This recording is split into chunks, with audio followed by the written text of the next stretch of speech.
하나님 말씀 보겠습니다. 하나님 말씀은 마가복음 7장 31절에서 37절까지 말씀입니다. 예수께서 다시 두로 지방에서 나와 시돈을 지나고 데가볼리 지방을 통과하여 갈릴리 호수에 이르시매 사람들이 기먹고 말 더듬는 자를 데리고 예수께 나와 안수하여 주시기를 간구하거늘 예수께서 그 사람을 따로 데리고 무리를 떠나사 손가락을 그의 양귀에 놓고 침을 뱉어 그의 혀에 손을 대시며 하늘을 우러러 탄식하시며 그에게 이르시되 에바다 하시니 이는 열리라는 뜻이라.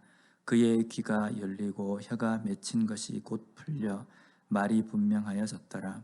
예수께서 그들에게 경고하사 아무에게도 이르지 말라 하시되 경고하실수록 그들이 더욱 널리 전파하니 사람들이 심히 놀라 이르되 그가 모든 것을 잘하였도다. 못 듣는 사람도 듣게 하고 말 못하는 사람도 말하게 한다 하니라. 아멘. 오늘 본문은 기먹고 말 더듬는 사람을 고치신 사건입니다. 32절 말씀을 보면 사람들이 기먹고 말 더듬는 자를 데리고 예수께 나와 안수하여 주시기를 간구하거늘, 기먹고 말 더듬는 자를 사람들이 데리고 왔다라고 되어 있습니다. 일단 오늘 이 말씀을 우리가 생각할 때에 말을 더듬고 또 기르가 먹은 이 사람의 의도, 그 사람의 의지는 어디에 있느냐라고 우리가 생각해야 합니다. 그도 역시 낫기를 갈망했기 때문에 이 사람들과 함께 지금 예수님 앞에 서 있는 것입니다. 우리가 기먹고 말 더듬는 사람의 삶이 지금까지 어떠했는지 한번 생각해 볼 필요가 있습니다. 보기는 보지만 그 사람들이 말하는 것을, 다른 사람들이 말하는 것을 이해하고 듣지 못하고, 또한 내가 어떤 의견을 표현하려고 해도 표현하지 못하고 상대방에게 전달할 수 없는 사람. 분명 이 사람의 삶은요, 삶을 살아가지만 이 인생이라는 그 무대에서 배제가 되어 있는 제3자처럼, 구경꾼처럼 살아갈 수밖에 없었을 겁니다. 오랜 이민 사회에서 영어가 잘 되지 않으면 잘 들을 수도 없고 또 말할 수도 없습니다. 그러면 내가 미국에서 살고 있지만 그 사람들의 살아가는 사회, 그리고 이 주변에 있는 모든 환경의 중심으로 들어가고 있다라고 생각을 잘 못합니다. 항상 구경꾼처럼, 주변인처럼 느끼는 그런 삶을 살 수밖에 없다는 겁니다. 그런 삶, 그러한 문제 속에 살던 사람이라고 한다면 분명 여러 가지 마음 가운데, 삶 가운데 어려운 점도 많았을 겁니다.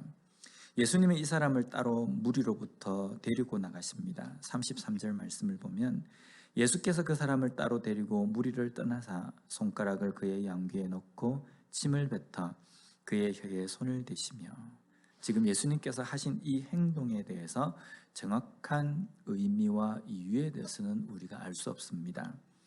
물론 당시의 사람들이 침에는 어떤 병을 낫게 하는 효력이 있다라고 믿었기 때문에 침을 뱉어서 그의 혀에 손을 대셨다라고 해석하기도 합니다. 그런데 그것도 정확하지는 않습니다. 예수님께서 이러한 행동을 하신 이유에 대해서 정확하게 우리가 알 수는 없지만 병자인 당사자의 입장에서 이 일을 당한다고 한다면 어떤 느낌이었을까라는 것을 우리가 생각해 볼 수 있습니다.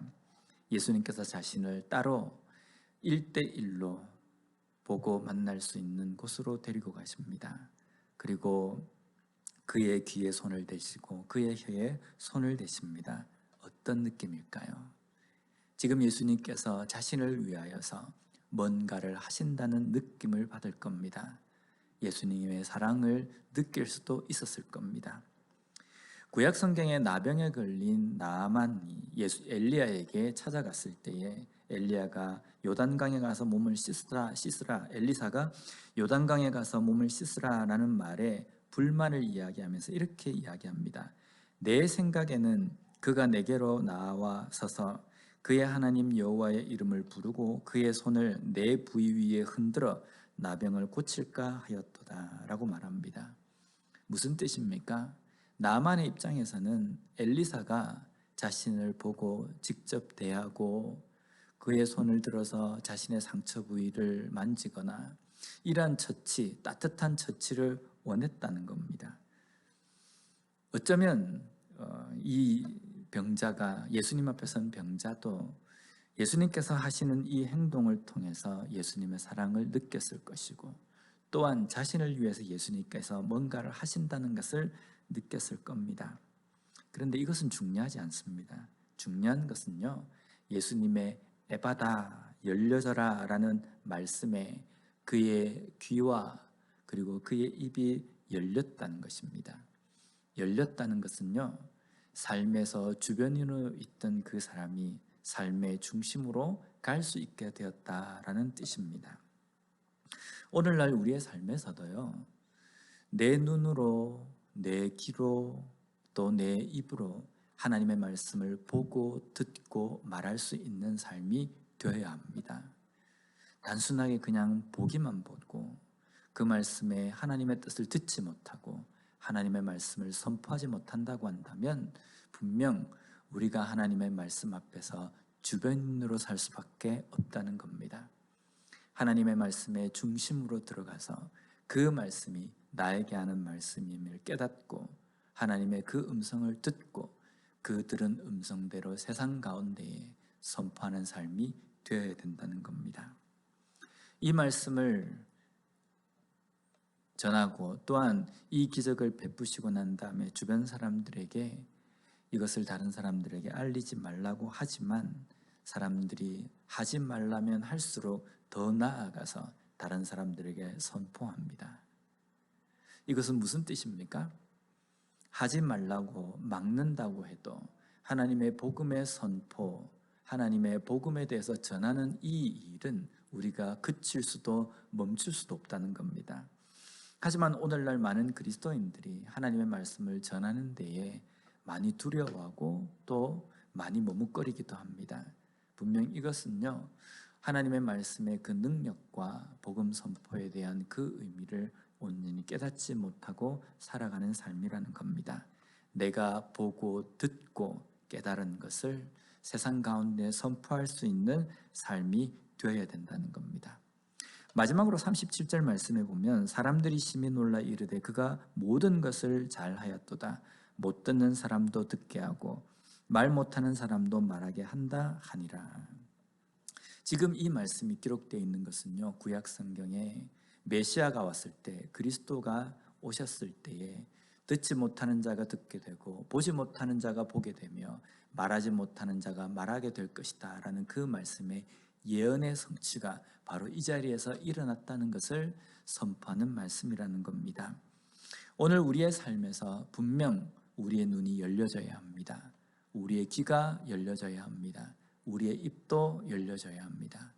그로 말미암아 복음의 능력, 하나님의 그 은혜, 그것이 우리의 삶을 통하여서 선포되어지는 그 역사의 현장의 중심에 우리가 서 있어야 합니다.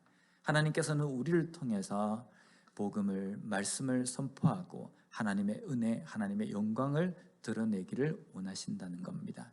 그 중심에 서 있는 하나님의 자녀로서 오늘도 우리가 보고 듣고 깨달은 그 말씀을 열려진 우리의 입을 통해서 선포하며 하나님의 영광을 올려드릴 수 있는 삶을 살아가는 우리 모두가 되었으면 좋겠습니다. 기도하겠습니다. 하나님 감사합니다. 입이 닫히고 또 귀가 닫힌 이 사람이 예수님께서 말씀하신 그 에바다라는 말씀을 듣고 귀가 열리며 입이 열려진 것처럼 오늘 우리의 삶에서도 보지 못하고 듣지 못하고 말하지 못하는 우리의 삶 속에 에바다 하시는 그 말씀을 듣고 하나님의 말씀 앞에서 우리의 눈과 귀와 입이 열려짐으로 말미암아 우리의 삶을 통하여서 하나님의 말씀과 복음과 은혜를 전할 수 있는 우리가 되게 하여 주시옵소서. 예수님 이름으로 기도드립니다. 아멘.